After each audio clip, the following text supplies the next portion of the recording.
Good morning students. Let's try chemistry. बेटा आज हम लोग कर रहे हैं chapter number 3 synthetic fibres and plastics of your class 8। Synthetic fibres और प्लास्टिक्स बेटा आपके वो सब्सटेंसेस होते हैं जो सिंथेटिकली मेड किए जाते हैं बाय ह्यूमंस। ठीक है, तो इन सब के बारे में वन बाय वन हम लोग आज स्टडी करेंगे। सबसे पहले आपको पता है कि जो हमारे क्लोथ्स होते हैं वो डिफरेंट फैब्रिक्स के बने हुए होते हैं। ठीक है, हमारे पास दो तरह के फैब्रिक्स होते हैं इस नेचर के अंदर। फर्स्ट होता है आपका नेचुरल फैब्रिक और सेकंड होते हैं आपके सिंथेटिक यानी कि आर्टिफिशियल फैब्रिक्स, यानी कि जो नेचुरल फाइबर से बनते हैं और जो आर्टिफिशियल फाइबर से बनते हैं। नेचुरल फाइबर का क्या मतलब है? जो आपको ट्रीज यानी कि नेचर से मिलते हैं उनसे हम फाइबर्स को बनाते हैं। और सिंथेटिक फाइबर्स का मतलब जो आपके आर्टिफिशियली लैब्स में प्रिपेयर किए जाते हैं, दोज आर सिंथेटिक फाइबर्स। अब देखिए व्हाट आर सिंथेटिक फाइबर्स। जैसे कि मैंने आपको बताया, ठीक है, आपको ये चेन दिख रही है, ये बीड्स की बनी हुई है यानी कि मोतियों की बनी हुई है। ठीक है, ये आपकी पेपर क्लिप्स है। ठीक है, दिख रहा है आपको? ये सब आपके लॉन्ग चेन्स बनाई गई हैं एक एक बीड और एक एक पेपर क्लिप को ज्वाइन करके। ऐसा क्यों दिखाया गया आपको? क्या रीज़न है इसको दिखाने का? बेटा इसको दिखाने का रीज़न ये है कि जो आपके फैब्रिक क्रिएट किए जाते हैं यानी कि जो पूरा कपड़ा आप एक पहनते हो वो कपड़ा छोटे छोटे फाइबर्स से मिलकर बनता है। जैसे कि अगर मैं एक इस मोती की बात करूं तो ये एक मोती एक फाइबर की तरह है और इस तरह से बहुत सारे फाइबर्स को ज्वाइन करके एक चेन बनाई गई है। Similarly for the paper clips. समझ में आया? ठीक है, सिंथेटिक फाइबर्स वही होते हैं जो आपके मैन मेड फाइबर्स होते हैं। ठीक है, आपके कॉटन, वूल एंड सिल्क ये तो नेचुरल फाइबर्स हैं। ठीक है, और इन्हीं की हेल्प से हम लोग जो आर्टिफिशियली फाइबर्स को क्रिएट करते हैं, दोज आर सिंथेटिक फाइबर्स। अब देखिए आपके जो सिंथेटिक फाइबर्स होते हैं वो छोटी छोटी चेन्स को जोड़कर ऐसे इस तरह से बड़ी से बड़ी चेन्स बनाई जाती हैं। ठीक है, इन छोटी छोटी चेन्स को ज्वाइन करके बड़ी बड़ी चेन्स को बनाना क्या कहलाता है? पॉलीमर। जो एक छोटी चेन होती है उसको बोलते हैं मोनोमर, और मोनोमर्स को ज्वाइन करके हम जो लॉन्ग चेन का क्रिएशन करते हैं दैट इज पॉलीमर। ठीक है बच्चा, जो पॉलीमर्स होते हैं बेटा वो नेचर में भी आपको मिलते हैं। जैसे कि आपका सेलुलोज, ये आपको प्लांट्स यानी कि ट्रीज से मिलता है। ठीक है, उसकी जो बार्क होती है उसमें ये सेलुलोज की यूनिट्स होती हैं जो कि नेचर में अपने आप एक पॉलीमर है, यानी कि इसको बनाया नहीं गया है, इट्स अ नेचुरल पॉलीमर। ठीक है, अब कुछ टाइप्स हैं सिंथेटिक फाइबर्स के, जैसे कि रेयन। ठीक है, रेयन के बारे में क्लास 7th में पढ़ाया गया था कि जो सिल्क वॉर्म होती है, ठीक है, जिसका डिस्कवरी मतलब सिल्क वॉर्म से जो सिल्क फाइबर बनाया जाता है उसकी डिस्कवरी की गई थी चाइना में। ठीक है ना, वहाँ से आपका रेयन का कॉन्सेप्ट क्लियर हुआ, यानी कि रेयन का कॉन्सेप्ट सामने आया लोगों के। ठीक है, कि उसको कैसे हम बनाएंगे। ठीक है, एक तरह से रेयन को हम लोग आर्टिफिशियल सिल्क कहते हैं। ठीक है, जिसको 19th सेंचुरी के आसपास बनाने की सोची गई। ऐसा क्यों? क्योंकि आप कब तक वेट करेंगे सिल्क वॉर्म का, है ना? इतने नंबर ऑफ सिल्क वॉर्म्स भी नहीं होते हैं क्योंकि populations day by day increase होती रहती है, जिसकी वजह से बहुत सारा रेयन चाहिए होता है सबको कपड़े पहनने के लिए, या और बहुत सारी रिक्वायरमेंट्स हैं रेयन की, तो वो फुलफिल नहीं हो पा रही थी बेटा। तो उनको फुलफिल करने के लिए क्या किया गया कि नेचर के अलावा उसको आर्टिफिशियली भी प्रिपेयर करने की कोशिश की गई।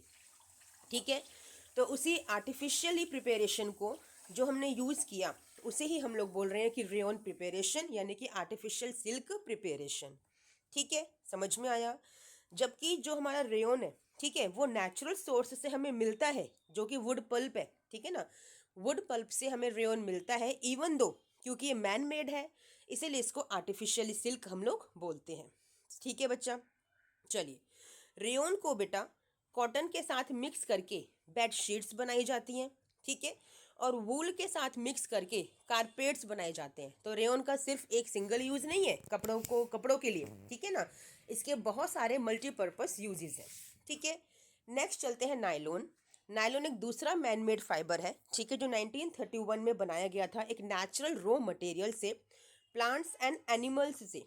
ठीक है, इसे कोल, वाटर एंड एयर की हेल्प से प्रिपेयर किया गया था। ठीक है। ये सबसे पहला फुल्ली सिंथेटिक फाइबर था, यानी कि इसके अंदर किसी भी नेचुरल सोर्स का यूज़ नहीं किया गया था, किसी भी नेचुरल फाइबर का यूज़ नहीं किया गया था। समझ में आया। जो नायलॉन फाइबर है वो बहुत स्ट्रॉन्ग होता है, इलास्टिक होता है यानी कि फ्लेक्सिबल होता है, और लाइट यानी कि हल्का होता है। ये लस्ट्रस यानी कि शाइन करता है और वॉश करने में बहुत ईजी होता है। इसलिए बहुत जल्दी पॉपुलर हो गया था क्लोथ्स को बनाने के लिए, क्योंकि ईजी था बनाना, ठीक है ना, और ड्यूरेबल था। बहुत जल्दी आराम से बन जाया करते थे, कपड़े पहने हुए बहुत सुंदर लगते थे इसके, तो इसलिए बहुत जल्दी फेमस हो गया। ठीक है। नायलॉन से फिर हमने सॉक्स बनाई, रोप्स, टेंट, टूथब्रश, कार की seat belt, sleeping bags, curtains और बहुत सारी चीज़ें हम लोगों ने क्रिएट की नायलॉन से। नायलॉन का यूज़ पैराशूट बनाने के लिए भी किया जाता है, और रोप्स बनाई जाती हैं कौन सी वाली, रॉक क्लाइंबिंग के लिए। तो सोच लीजिए कितनी स्ट्रॉन्ग आपको रोप चाहिए, कितनी स्ट्रॉन्ग आपको रोप चाहिए, है ना, और ये भी कितना ड्यूरेबल चाहिए आपको कि एयर के प्रेशर से कहीं फट ना जाए। तो उसके लिए नायलॉन का यूज़ किया जाता है। तो आप समझ सकते हैं कि नायलॉन की स्ट्रेंथ कितनी अच्छी है। Now polyester and acrylic. Polyester भी एक सिंथेटिक फाइबर है, ठीक है। ये ऐसा फाइबर है जो कभी भी रिंकल नहीं होता, यानी कि इसमें कभी भी सिलवटें नहीं आती। ये हमेशा क्रिस्पी बना रहता है और वॉश करने में बहुत ईजी रहता है। ड्रेस को बनाने के लिए, यानी कि ड्रेस यानी कपड़ों को बनाने के लिए भी बहुत अच्छे से इसका यूज़ किया जाता है, बहुत सूटेबल है, ठीक है। आपने कभी देखा होगा किसी ने पॉलिएस्टर की शर्ट पहनी होगी, है ना, और बहुत से ड्रेसेस भी इसकी आपने पहने हुए किसी को देखा होगा। टेरिलीन भी एक टाइप है पॉलिएस्टर का। इसके बाद है पीईटी, पॉलीइथाइलिन टेट्राथैलेट। ये बहुत ही मिलता जुलता सा एक सब्सटेंस है पॉलिएस्टर से, ठीक है ना। इसे बॉटल, यूटेंसिल्स यानी कि बर्तन, फिल्म्स, वायर्स और बहुत सारे यूजफुल प्रोडक्ट्स को बनाने के लिए इसका यूज़ किया जाता है। जो पॉलिएस्टर है वो पॉली प्लस एस्टर से मिलके बनता है, यानी कि वो रिपीटिंग यूनिट है एस्टर की। जो एस्टर एस्टर एस्टर इन सबको मिलाकर, मोनोमर्स ऑफ एस्टर्स को मिलाकर एक पॉलीमर बनाया जाता है, इसलिए इसे पॉली एस्टर बोला जाता है, ठीक है। एस्टर्स एक फ्रूटी स्मेल के एक केमिकल्स होते हैं, ठीक है।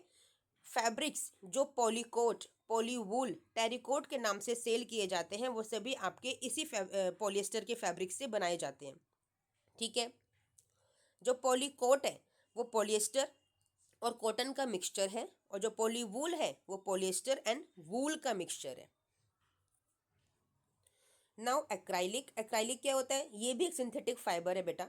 आपने स्वेटर्स पहने होंगे, है ना, शॉल्स पहने होंगे, ब्लैंकेट्स भी पहने होंगे, मतलब इन्हें सबने, इन सब चीज़ों को आपने यूज़ किया होगा विंटर्स में, है ना। ये सभी के सभी नेचुरल फाइबर से नहीं बनते, यानी कि नेचुरल वूल से नहीं बने होते हैं सारे के सारे, सभी के सभी, ठीक है ना। ये एक तरह के सिंथेटिक फाइबर से प्रिपेयर किए जाते हैं, जिन्हें एक्राइलिक फाइबर बोला जाता है, ठीक है। ये वो वूल है जो नेचुरल सोर्सेज से नहीं मिलती, क्योंकि नेचुरल सोर्स से मिली हुई वूल बहुत ही एक्सपेंसिव होती है, और आपको सस्ते मंदे शॉल, स्वेटर्स, ब्लैंकेट्स अगर चाहिए तो वो एक्राइलिक से बने हुए होते हैं। Those are not pure wool, ठीक है। ये डिफरेंट कलर्स में इनको आप बना सकते हो। समझ में आया। सिंथेटिक फाइबर्स जो होते हैं अफोर्डेबल होते हैं, ड्यूरेबल होते हैं, और नेचुरल फाइबर के जैसे ही पॉपुलर होते हैं, बल्कि उससे ज़्यादा ही पॉपुलर होते हैं। अब जो पेट्रोकेमिकल्स होते हैं ना बेटा, सिंथेटिक फाइबर्स इन्हीं की हेल्प से बनते हैं, यानी कि पेट्रोलियम वाले जो केमिकल्स हैं उनसे सिंथेटिक फाइबर्स का फॉर्मेशन किया जाता है। मतलब कि जो एक लिक्विड यूज़ होता है इन सिंथेटिक फाइबर्स को बनाने के लिए वो पेट्रोकेमिकल होता है, ठीक है। अब इन सिंथेटिक फाइबर्स के कुछ कैरेक्टरिस्टिक्स है कि हम इन्हें क्यों यूज़ करते हैं, जैसे कि हमने पूरे चैप्टर में पढ़ा भी है अभी। ये ड्यूरेबल होते हैं, लेस एक्सपेंसिव होते हैं, बहुत जल्दी अवेलेबल हो जाते हैं क्योंकि इनको बनाना बड़ा आसान है, सस्ते पड़ते हैं, आराम से इनको ट्रांसपोर्ट भी इनका इजी है, इनको मेंटेन करना भी बहुत इजी है। अब आते हैं प्लास्टिक्स पे। अभी देख देख रहे हो ये एक मोनोमर है, और इसी तरह से मोनोमर्स को ज्वाइन करके एक पॉलीमर का क्रिएशन किया गया है। वो थी लीनियर अरेंजमेंट, और दूसरा वाला है क्रॉस लिंक्ड अरेंजमेंट। इसी तरह से प्लास्टिक्स का फॉर्मेशन किया जाता है। आप जो ये सारे कॉम्पाउंड्स देख रहे हो बेटा, ये सब प्लास्टिक्स के बने हुए हैं। पॉलीथीन जो आप यूज़ करते हैं, पॉली बैग, है ना, वो पॉली प्लस इथीन, यानी कि इथीन की जो मोनोमर इथीन है उसकी काफ़ी लॉन्ग चेन बनाते हैं, यानी कि पॉलीमर बनाते हैं, और उसे पॉलीथीन हम लोग कहते हैं, जो कि पॉलीथीन बैग्स को बनाने के लिए यूज़ किया जाता है। जो प्लास्टिक होते हैं बेटा वो दो तरह के आपको मिलते हैं, thermoplastics and thermosetting plastics. Thermoplastics कौन से होते हैं, जिनकी शेप आप चेंज कर सकते हो, जिन्हें बेंट आप कर सकते हो, वो वाले प्लास्टिक्स आते हैं थर्मोप्लास्टिक्स, यानी कि उन्हें डीफॉर्म उनकी शेप को चेंज किया जा सकता है, जैसे कि पॉलीथीन, पीवीसी यानी कि पॉलीविनाइल क्लोराइड। थर्मोसेटिंग प्लास्टिक्स कौन से होते हैं? जिन्हें अपने एक बार जो बना दिया वो वही बने रहेंगे, उनको आप रीमाउल्ड नहीं कर सकते, यानी कि वो हीट करने पर सॉफ्ट नहीं हो सकते, जैसे कि आपके मेलामाइन एंड बेकेलाइट। ये दो ऐसे थर्मोसेटिंग प्लास्टिक्स हैं जो एक बार बन गए तो बन गए, ठीक है। जो बेकेलाइट होता है वो पुअर कंडक्टर होता है हीट और इलेक्ट्रिसिटी का, ठीक है। उसको इलेक्ट्रिकल स्विचेस बनाने के लिए यूज़ किया जाता है, हैंडल्स बनाए जाते हैं यूटेंसिल्स के। लेकिन जो मेलामाइन होता है ये बहुत वर्सेटाइल नेचर का होता है, ये फायर को रेजिस्ट, यानी कि इसमें आग नहीं लगती, ये बहुत ज़्यादा हीट को भी टॉलरेट कर सकता है बाकी किसी प्लास्टिक्स के कंपैरिजन में। इसीलिए इसको फ्लोर की टाइल्स, किचन वेयर और ऐसे फाइबर्स जो फायर को रेजिस्ट करते हैं, यानी कि जो आपके फायर प्रूफ कॉस्ट्यूम होती है जिसे पहनकर फायर के अंदर भी जाया जा सकता है, वो वहाँ पे मेलामाइन प्रोडक्ट का, मेलामाइन प्लास्टिक का यूज़ किया जाता है। ओके, अब देखिए plastics as materials of choice. इसका क्या मतलब है कि कार, एयरक्राफ्ट, स्पेस क्राफ्ट, बहुत सारी चीज़ें हैं बेटा जो प्लास्टिक की स्ट्रेंथ, प्लास्टिक की कॉस्ट है ना, उसकी ड्यूरेबिलिटी, फ्लेक्सिबिलिटी, थर्मोप्लास्टिक की थर्मोसेटिंग है, उसके बेसिस पे हम इन चीज़ों में इसको यूज़ करते हैं। प्लास्टिक नॉन रिएक्टिव मटेरियल होता है, ये किसी से भी रिएक्शन नहीं करता, क्योंकि प्लास्टिक आपने सुना होगा कि समुद्र में भी करोड़ों साल पड़ा रहे तो एज इट इज़ पड़ा रहता है, गड्ढे में दबा दो ज़मीन के अंदर तो भी ऐसे ही पड़ा रहता है, इसका डिकम्पोजिशन नहीं होता। It means it is non reactive, इससे कुछ नहीं हो सकता। प्लास्टिक बहुत हल्का होता है, लाइट इन वेट, स्ट्रॉन्ग होता है और ड्यूरेबल होता है। प्लास्टिक्स पुअर कंडक्टर होते हैं हीट एंड इलेक्ट्रिसिटी के, प्लास्टिक से कभी भी किसी को करंट नहीं लगता, ठीक है। प्लास्टिक हमारे एनवायरनमेंट को पॉल्यूट करते हैं, ये तो सही बात है, चाहे कितने ही प्लास्टिक हमारे फ्रेंड हो, लेकिन यहाँ पर जब एनवायरनमेंट की बात आती है तो ये हमारे फ्रेंड नहीं होते बेटा, ठीक है, क्योंकि ये वो सब्सटेंसेज हैं जो नॉन बायोडिग्रेडेबल की कैटेगरी में आते हैं, यानी कि ये डिकम्पोज नहीं होते, अपने आप डिग्रेड नहीं होते नेचुरल प्रोसेस से। तो ऐसे सब्सटेंसेस जो अपने आप नेचर में डिग्रेड हो जाते हैं, जैसे कि पेपर, तो वो होते हैं बायोडिग्रेडेबल, और जो नहीं होते वो होते हैं नॉन बायोडिग्रेडेबल।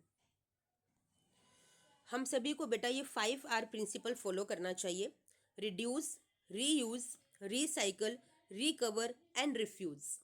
अगर आप ये लाइफ में फॉलो करते हैं तो हमेशा ही आप अपनी ऐसी हैबिट्स को डेवलप करेंगे जो कि एनवायरनमेंट फ्रेंडली होंगी, ठीक है। समझ में आया? तो ये चैप्टर नंबर 3 हमारा यहाँ पे ख़त्म होता है बेटा, ठीक है। आपको बहुत अच्छे से समझाने की कोशिश की गई है, आई होप आप सबको समझ में आया होगा।